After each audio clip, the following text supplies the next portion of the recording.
Hi and welcome. I'm Eve Pollack and I'm an expressive voice psychotherapist. Today we'll get wild with the playful voice. Ready to make some big sounds? So, as always, we'll do a full body warm-up and then we're going to move into these sinus resonators, which is what you heard in the opening segment. So feet hip width apart and just twisting, letting your arms flop against your body. Starting to breathe in through your nose and out through your mouth. Letting your mind settle, arriving. Loose ankles, loose knees. Feeling the ground under you.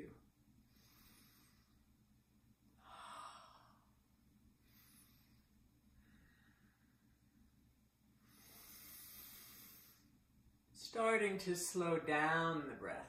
Feel the breath movement in your body. Wiggling and stomping a little. Feeling the stomp through the heels.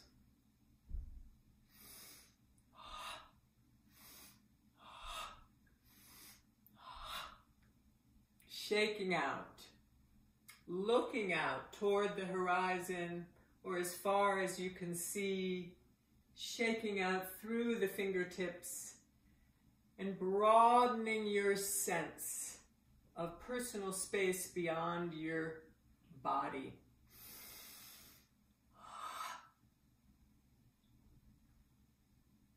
Yeah. Doing everything so that it feels good to your body. So things may need to be much smaller or much gentler or maybe even bigger. And then finally a little bit of tapping, waking up and energizing with a little percussion.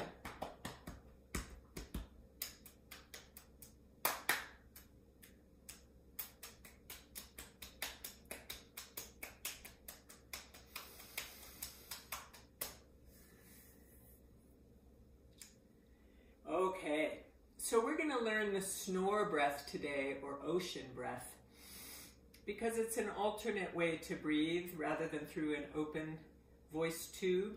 Our open mouth is the most connected to your voice, and practicing that, opening into the yawn space, is the best thing to do. But what we really want is to be able to breathe deeply in gravity.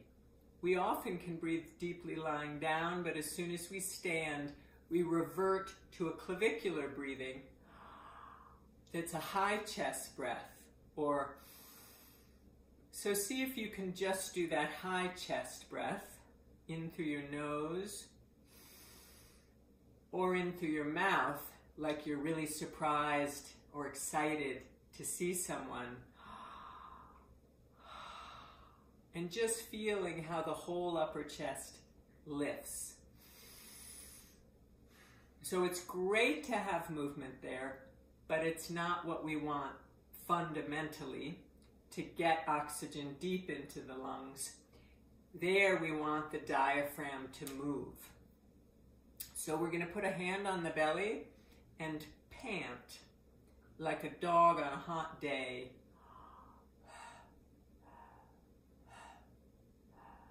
Starting to slow down the breath and look for any expansion in the belly on the inhalation.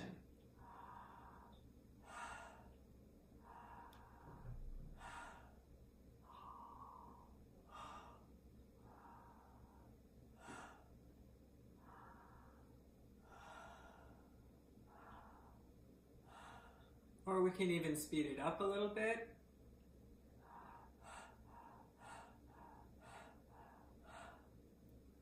So hopefully you're feeling that connection from the dry mouth to the back of the throat and on down. So we're going to close, the tongue's going to come in now, and we're going to close the mouth for the inhalation. So let's feel it once more, and then I'll go ahead and close the mouth.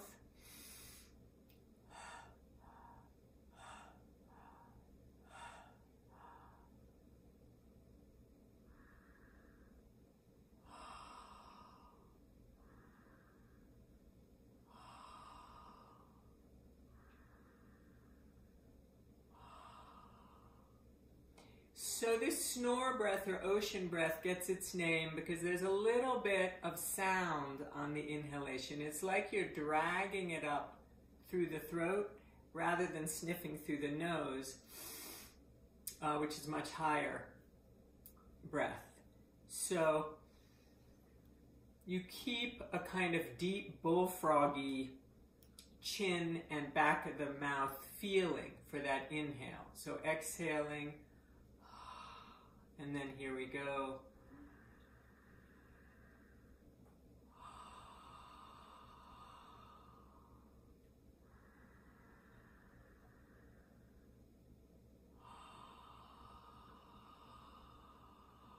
Using your arms to help extend the breath and also extending this inhalation.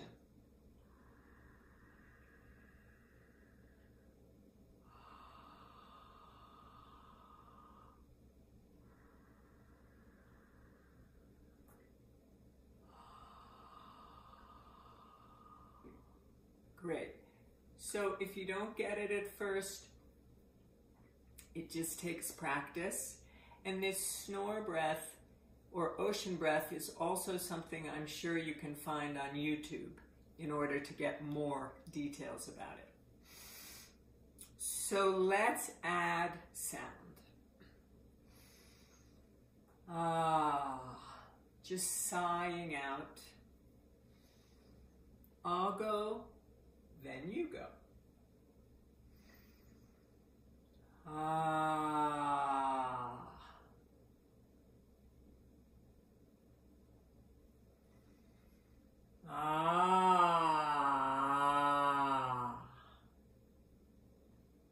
So really for this warm-up, we're looking for the body to have a voice, for aches and pains and tiredness to be able to just come out and express. We're not looking for a pretty sound. In fact, the sound in some ways doesn't even matter. So let your body have a voice. You go.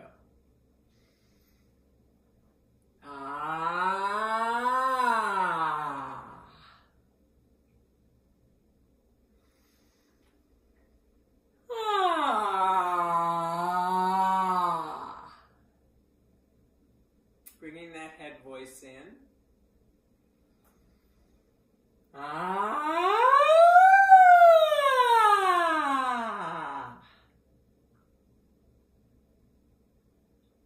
Great.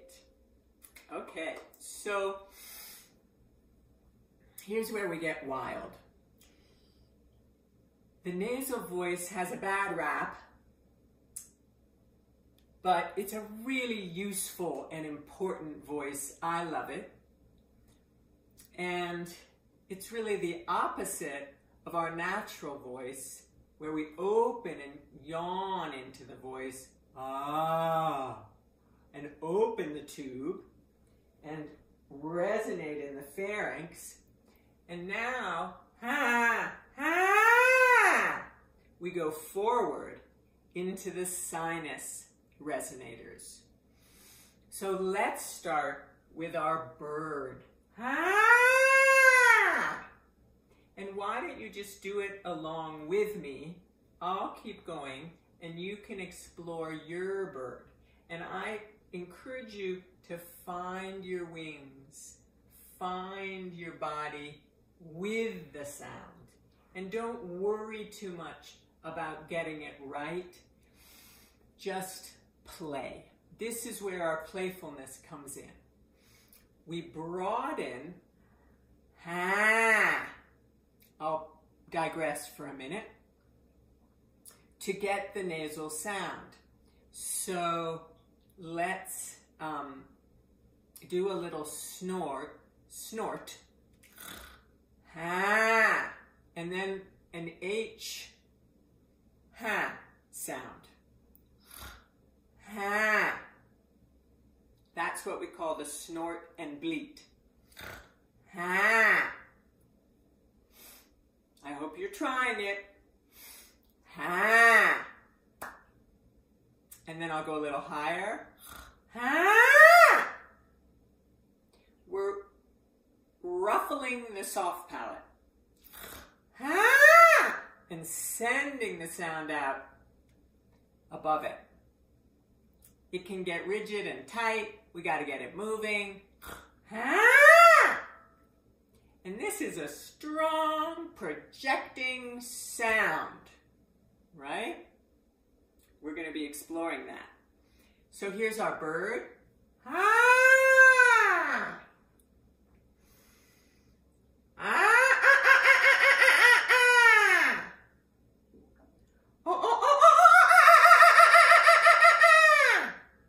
That may be more monkey. Ha!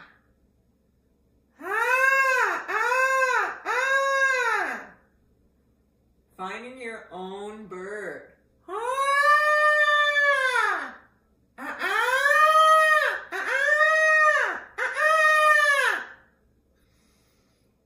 You bet. Keep looking for what's enjoyable and noticing what feels concerning. Are you worrying about the neighbors? What's happening?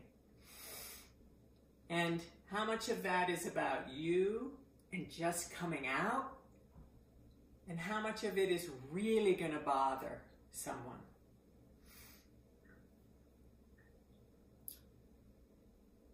So let's find our witch.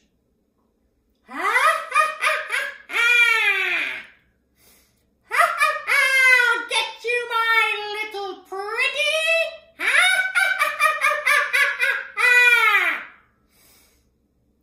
The cackle, our whiner.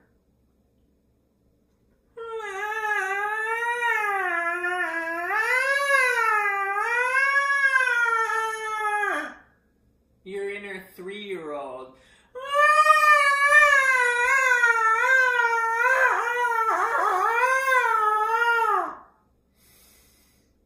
Yeah, you see how that gets a lot of attention and is really irritating, but really fun to do.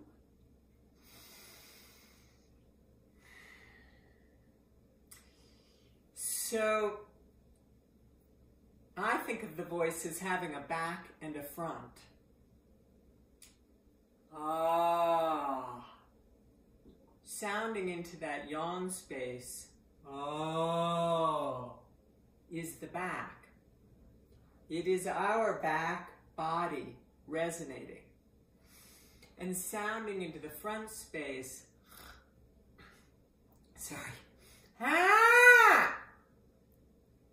is the front of the body. And these have really different energies.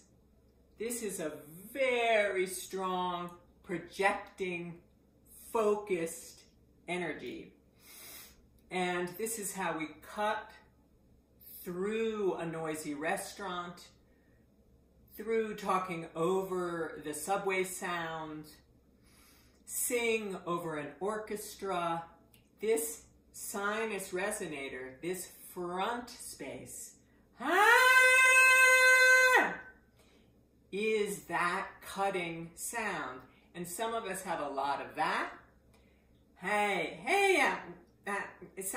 Some people talk in their nose, and there's a lot of nasality in their voice, and you can always hear them. And then, some people talk in a much more round, back kind of a place, almost like the voice is being swallowed up by the body. And we want both qualities. We want a resonant voice. And by stretching your range and opening up these different places, you can open up your resonance. So let's just go from back to front. Oh. So find your cave woman, your caveman. Oh. Sound into that yawn space. Oh. And then come forward. Ah. Get the tongue out a little. Find that H. Ah. And broaden through the cheekbones. Oh. Here's our Eeyore. Oh. Ah. And then if we put a little pitch with that. Oh.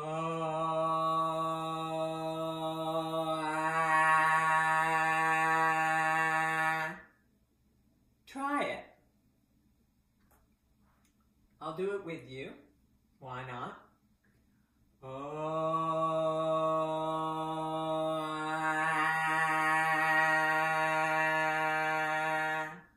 And really look at my mouth, because it might help you, and it might help you to look in a mirror just to play with that big, wide, open, round sound, and then a much more broad forward sound. And let's find it in the body. So I'm going to come up a little in pitch. Oh!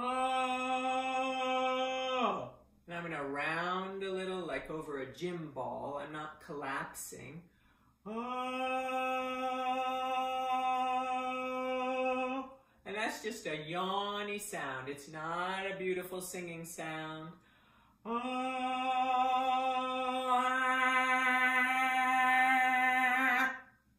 Right? And then I'm coming forward, convex. Let's go the opposite direction.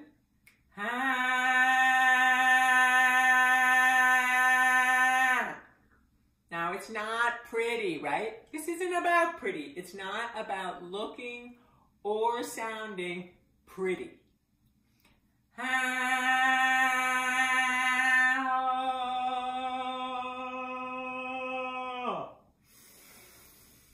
And let's do one more.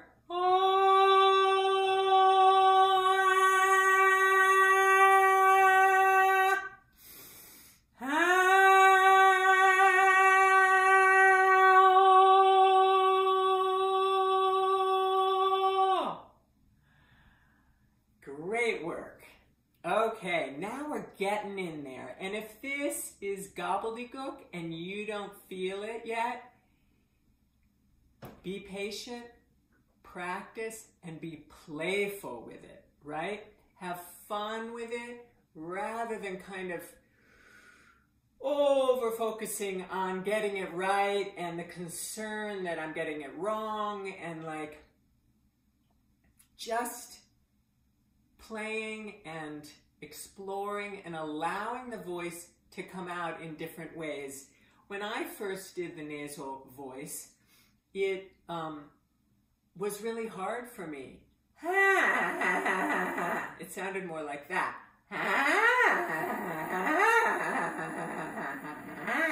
It was very interrupted and unclear.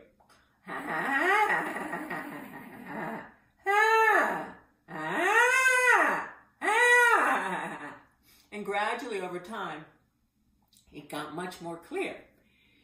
It was a matter of just being with the voice, allowing it to be cobwebby and messy, and finding my way gently.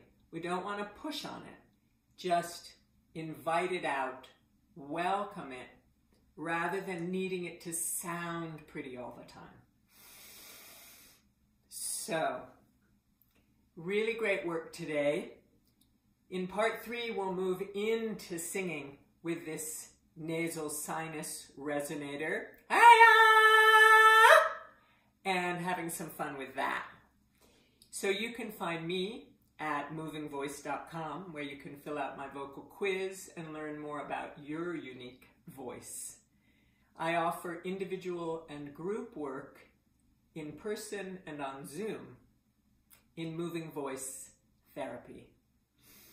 Thanks so much, and see you next time.